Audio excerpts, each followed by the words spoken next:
Today is also a very big day for our Supreme Court team, for our legal team, and we have a pretty big update. Yeah, because we're filing 3 different filings at the Supreme Court just today. Just today at the U.S. Supreme Court. So as I was with the team on Tuesday. We're just finalizing all of that. And on different kinds of cases. On the first, it's the, again, these pro-life pregnancy centers in the states, weaponizing those. So that is, again, a major case. And we are fighting to, again, make sure that those pregnancy centers aren't going to be targeted that way. And so you've done it. We've talked about Massachusetts. For years, yeah. There was a big win out of Maine on this move with the defunding. But this goes to, again, kind of the defaming of and the state working with private parties to do that. We're also looking at one. This is a vanity plates. Okay, now we're not talking about the plates like that say "Choose Life" that you pick, or it's Parrot Head, or Save Our Streams, or Protect Our. I love those first few you went to. You're like, what are they? Choose Life, Margaritaville, and Conservation. Here, there's a lot of, in Nashville. We see a lot of Dolly Parton. Dolly Parton, Elvis. Those are offered by the state itself. Yeah, often sponsored. The DMV. Yeah. You can also pay to have custom lettering in Virginia. Very popular when we were there. Some places it's more popular. With the most vanity license plates of this is the state of Virginia. They made it very easy. Some make it easier, some make it tougher. But the argument here is that when you open that up for people. Yeah, there's obscenity laws that come into play, of course. But this person just wanted John 3:16. Yeah.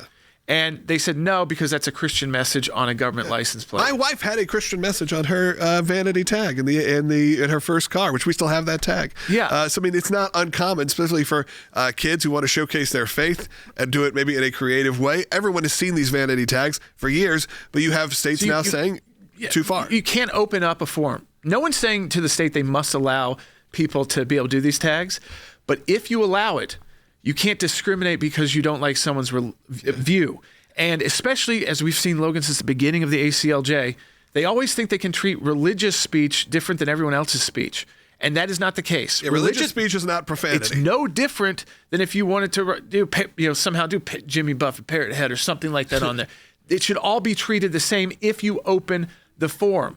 And the form has to treat everyone equally. You can have rules in place, but those rules have to apply to everyone, and you can't single out and say, well, we'll allow everything but religion, because that's not how a form is opened up. And of course, this is different, again, than the license plate issue, which, by the way, courts have sided with the government speech argument that we did in Summon, that we won 9-0 at the U.S. Supreme Court. Our dad argued, because there with the Ten Commandments, in that matter, saying, the states can choose what vanity license plates they will allow people to buy. That's a way that usually it goes to charity, and so it's more expensive than just renewing your plate. And colleges. And again, some states do this a lot more than others. You might be in a state that this is like very kind of unheard of. Yeah.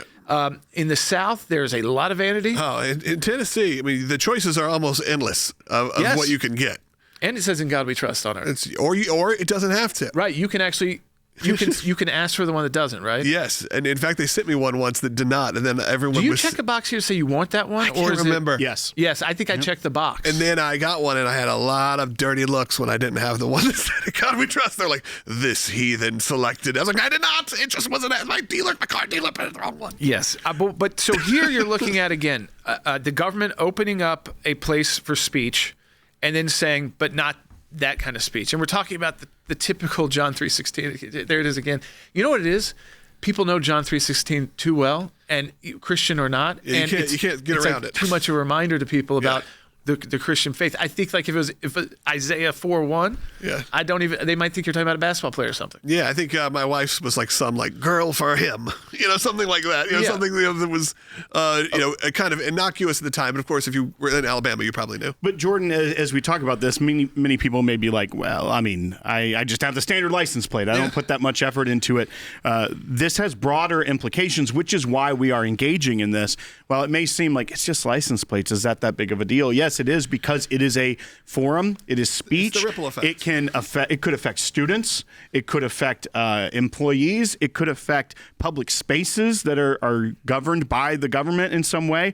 And so you can't just let something like a license plate case, which may seem novel or kind of goofy on its face because it's about license plates, but it really does have broader implications that we have to make sure we protect when religious freedom is under attack, even in this way. That's right. And I want to go back to that pro-life issue, because this is not just happening in Massachusetts. This is out in New Jersey.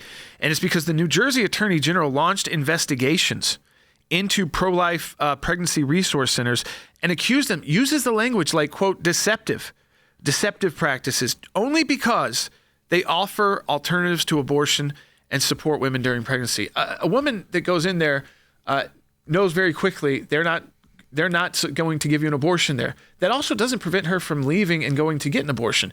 It's just saying there are other options. Here they are, and here's how we could help you. If it's adoption, if it's that you feel like you're not going to be able to provide, we can help you with child care. We can help you with how to raise a child, services, even food, baby formula, things like that through the whole process.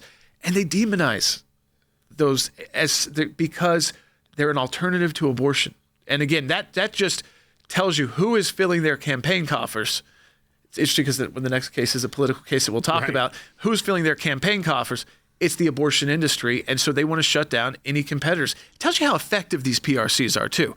If they weren't effective, they wouldn't be trying to shut them down all the time. Before we run out of time in this segment, let's get to at least one more. Okay, so this is a political one. Right. This comes out of actually J.D. Vance running for Senate. It's an FEC case.